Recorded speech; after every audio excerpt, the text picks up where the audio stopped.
Louisiana, across the river from New Orleans. And our first match, we hope you saw it, a total of 17 strikes, 9 by Weber, who wins it 256 to 236. And now goes against 28-year-old Tony Westlake.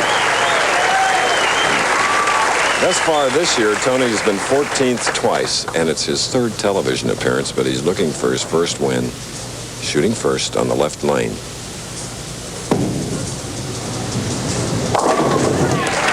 That's a nice greeting for Weber. I think, Chris, that Westlake is the man that Weber really has to bear down on. He obviously had a great match against Scott Monteleone. Monteleone made his mark here in town with just a fabulous 236 start, but not enough to defeat Weber. Now let's see if the pressure of the first match, the heat, it's nice and warm here in New Orleans, even in the bowling center, takes a toll on Weber. First shot. Okay. And another St. Louis product has just doubled here in our second game.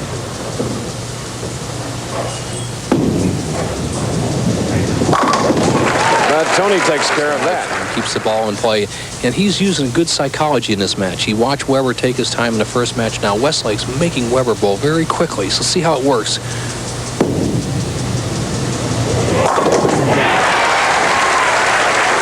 All right. 3 in a row for Westlake. Making his entrance from the wings here at the Don Carter Lanes in Harvey. Certain psychology to match play. Tony Westlake, although he's never been in the winner's circle, has a lot of experience before he ever came out on a Pro Bowlers Tour, has changed the pace for Weber. Let's see if Weber can hang in there with him. 3 frames each bowler, total of 6 strikes. And a man that always plays perfect games is up here in our booth with us, the incredible Pierre Dewey LaFontaine, better known as Pete Found. Pete, we're glad to have you here. I know you love bowling. Thank you, Chris. Yeah, I'm having a great time here. I have my granddaughter with me today. That she bowls. She's got to like Pete Weber, whom we're watching now. 3 in a row, 4th frame.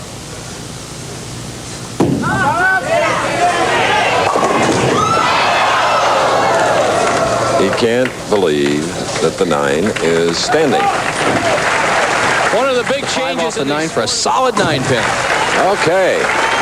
Another close match, 1 pin separating Westlake and Weber. Now, Westlake, 3 strikes in a row, leads by 1, 4th frame.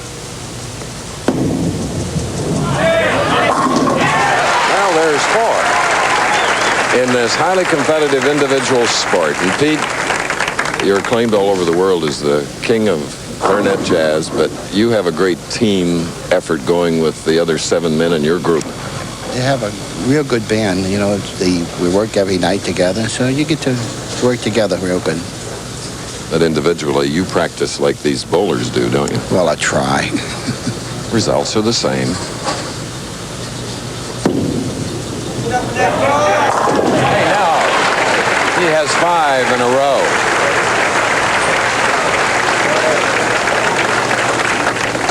It's a kick to see Weber because I know his father so well. You know. Yeah, I know I'm here. You were at the... I know I'm getting old.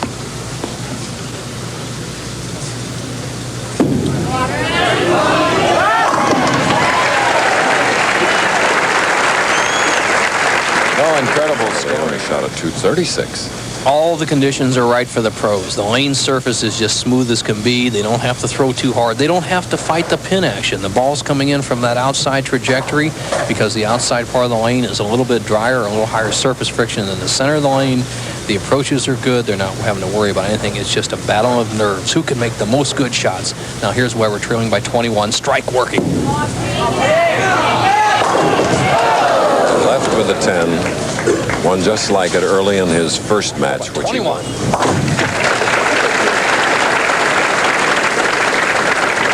There you see, he's really dejected. He'll overcome it.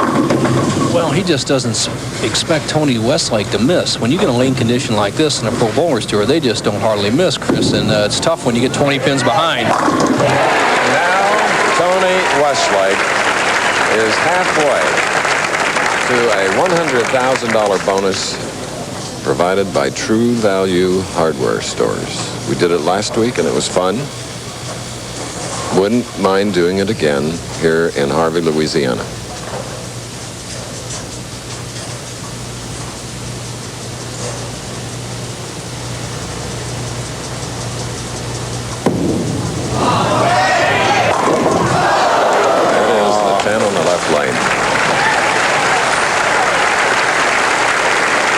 Well, Pete, what do you think of that? You know, True Value gave away $100,000 last week. They were giving away another $100,000, and they said it was close. Well, if they weren't down here with a check, could we borrow it from you? No, I'll get it from Chris. All right, here's Westlake to convert the spare in the 7th frame. He will have a 30-pin lead. Okay, we're in our second match here in the Don Carter Greater New Orleans Open. Dee Dee Weber, cheering her husband on here, and as nervous as they can be.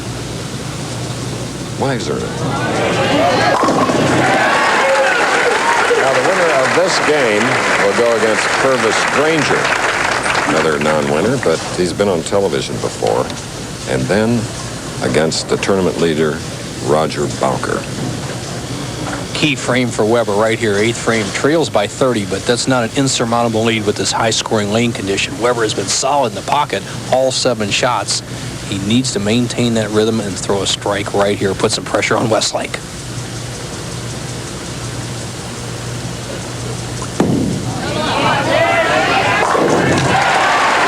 big arc. Prolonged follow through. This reaction, wonderful.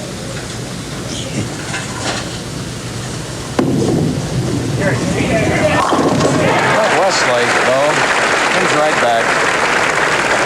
Chris, he's never been to the winner's circle, and by no means is this a championship game, but I feel, in my mind, the winner of this match is going to be very tough. Obviously, both players throwing the ball in the pocket, and for Tony Westlake, this is the biggest shot of his career right now.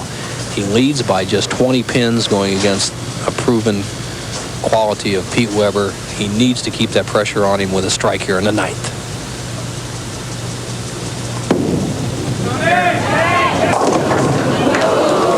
He has left the 2 and sleeper 8 on the left outside lane. Could be a tough spare. Well, professional, and we have to pat you in the back for supporting the New Orleans Saints all these years. We've done very well this year. Pete Weber, big shot, has 2 strikes working, trails by 20. Robbed again. Every ball has been solid in the pocket. He may not win. You'll see a little different look on his face. Oh. Has to regain his composure, can still win the match, but needs a strike here in the 10th.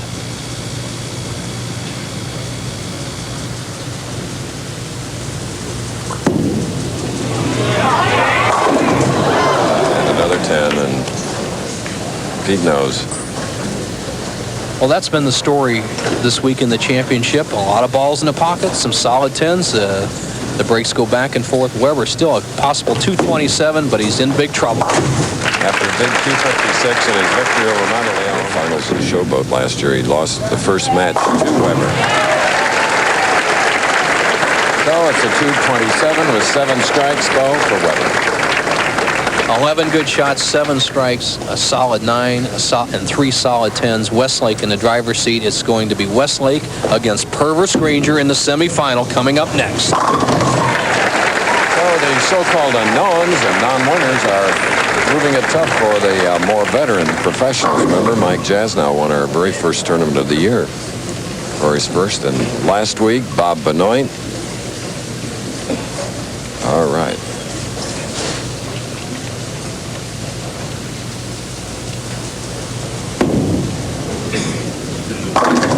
All right, we have a new winner winning the second game.